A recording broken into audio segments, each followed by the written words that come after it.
Dr Peter Caddick-Adams about this, joining us from Croatia today. Peter, this is significant because there are more peace talks scheduled for today, and this is Zelenskyy saying, OK, this is a big gesture from us, no NATO. Yeah, I mean, it's interesting posturing, but of course, President Zelenskyy has been flip-flopping a bit about NATO. He's been asking for the no-fly zone. He's been asking for support, really, from NATO. And the fact that the NATO alliance has stood their ground and said, no further, we're not going to go down the road of getting involved if that's possibly avoidable. I mean, let's be honest.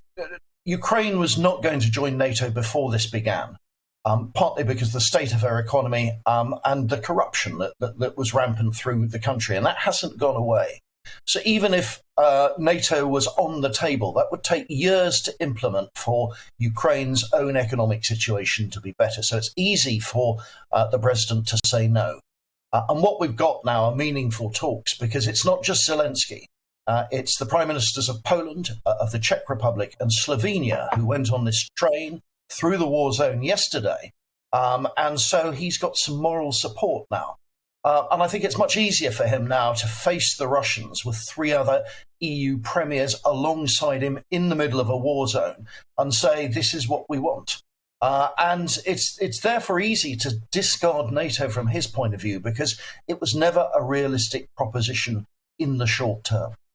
That being said, he also seems quite disappointed or frustrated with NATO. And yesterday he was saying some of the alliance's members had been, what was the word, hypnotised by Russian aggression. And he seems, OK, so he's accepting that he can't join NATO, but he's also, a bit let down by them.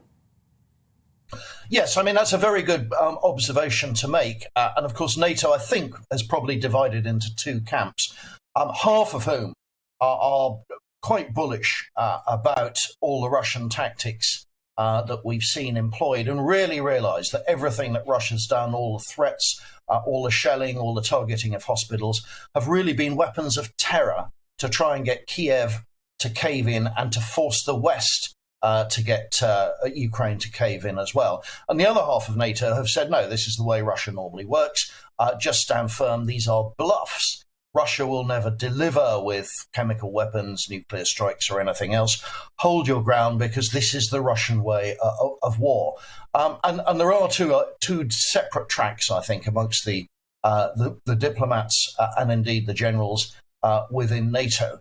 And Zelenskyy is a very canny politician. I mean, his approval rating at home was very low. It's very high now. And I think the rest of the world has woken up to the fact that comic actor he may have started as, he's actually a very astute man in judging human psychology, and he understands this split.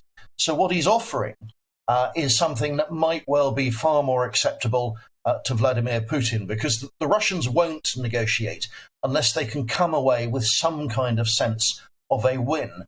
And Zelenskyy is going the extra mile to help them in that direction.